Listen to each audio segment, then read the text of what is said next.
Hey everyone, Matt Cellitti with Dubspot. I'm a course designer and director of our online school here, and I'm looking at some of the brand new products in Native Instruments Komplete 10.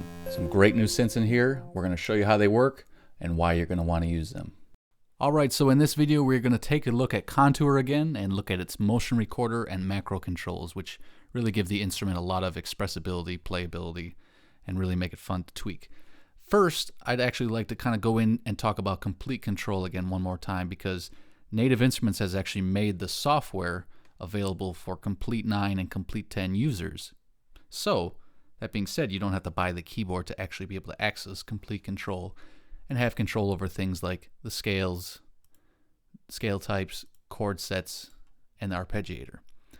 Also, the file management might not be so intuitive immediately for some people, so I'd like to kind of point out how you can actually save presets, save your own patches, presets you've modified, etc.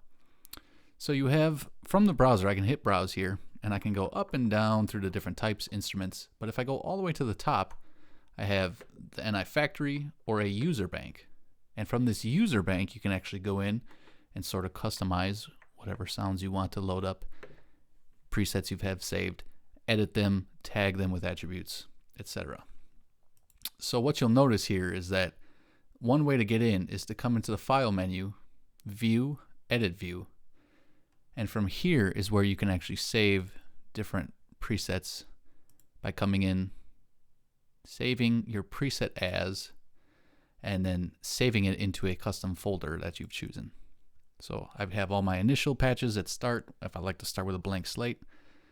Once you save it there, all we have to do is come into the preferences and rescan your user library in order to find all those patches after you've added that folder. Okay, so pretty easy. It's a really nice option once you start kind of finding presets you like. Maybe you want to dump them in your user folder. So from there, let's just go back. I can choose the factory library and let's go find a Kontour sound that will really show off what this thing is capable of. And there's a great patch called Contact here. So I'm going to go ahead and open up the GUI, and you can see things moving all over the place. Parameters, modulated, really interesting, and the macro controls bouncing around. Let's hear what it sounds like.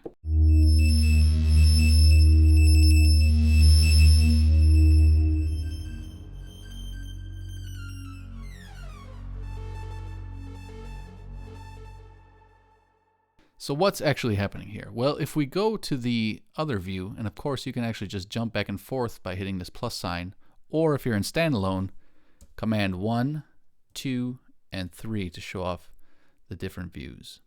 So if we go to 1, we're going to see this main page here with the motion recorder. So what exactly is a motion recorder?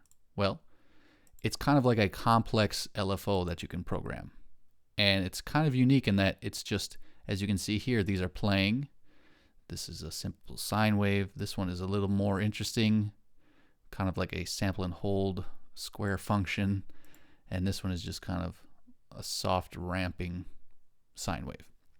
What you can do that's really interesting is you can actually record in mouse movements or controller movements to create your own modulation pattern, if you will.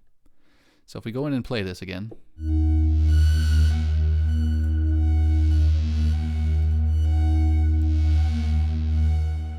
maybe I want to actually change this length, and let's go in and record a new step on color 2. But first, what is it even programming?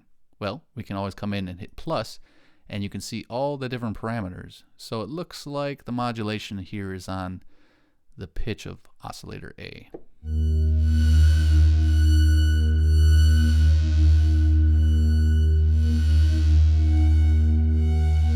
And I can do things like adjust the rate,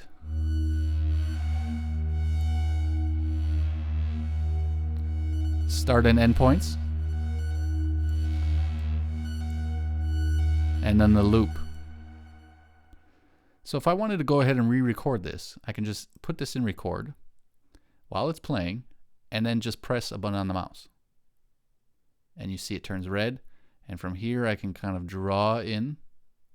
I don't have to move along with it. I can just go up and down, and it kind of, as it tracks, it records those movements. And I can let go at any time, and it will start to actually play those movements. Now this one you see in steps is kind of acting weird. So if I turn the steps off, I can even go ahead and turn on smoothing, which is actually this kind of filter that will actually smooth out those movements, whether they're really abrupt, kind of binary, if you will, or something, or if they're a little more natural. And you can see how the keyboard will react depending on the smoothing going on. So we can go in if we don't like that modulation. We can always just keep re-recording it. I can even click just randomly to kind of get more stuttery kind of pattern, I guess. Or like I mentioned before, I can just turn the knob too.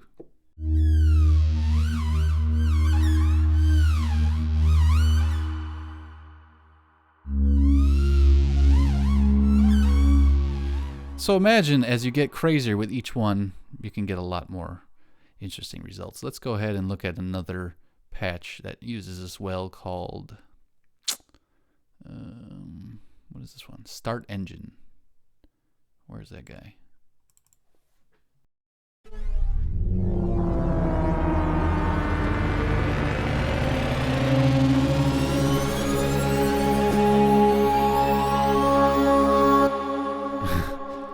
Very slick, kind of things ramping, descending, all sorts of good stuff. So another thing we can do is adjust the way that this goes by the scale. We can actually adjust, kind of invert it.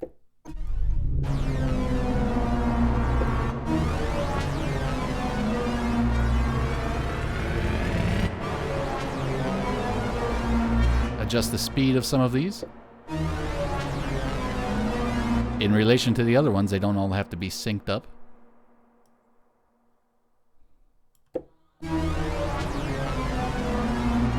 You can choose to offset it, meaning start point and end point.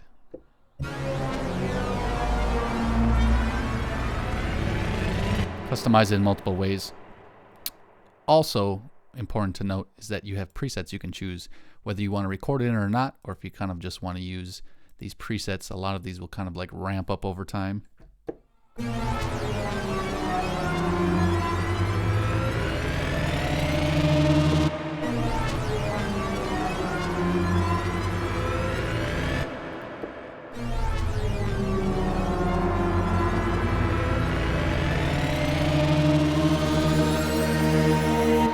And if you want to adjust other parameters, you simply hit the plus sign. You can see which parameters are modulated and then choose an amount.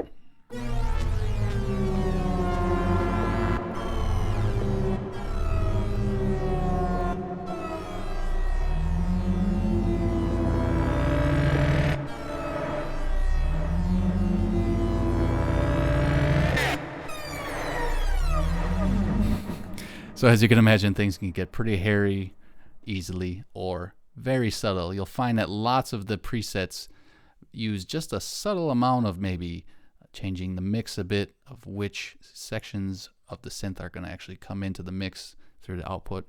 All sorts of good stuff. Lastly, I would just want to mention that this thing is capable of doing serious unison, up to 12 voices that you can spread between a single voice unspread, which will sound kind of puny now,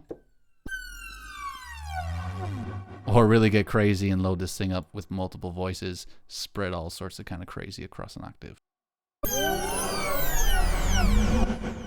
So sky's the limit with this one. I think it's going to be a sound designer's paradise, if you will. So check it out, enjoy it, and I hope you're liking everything inside of Komplete. Peace out.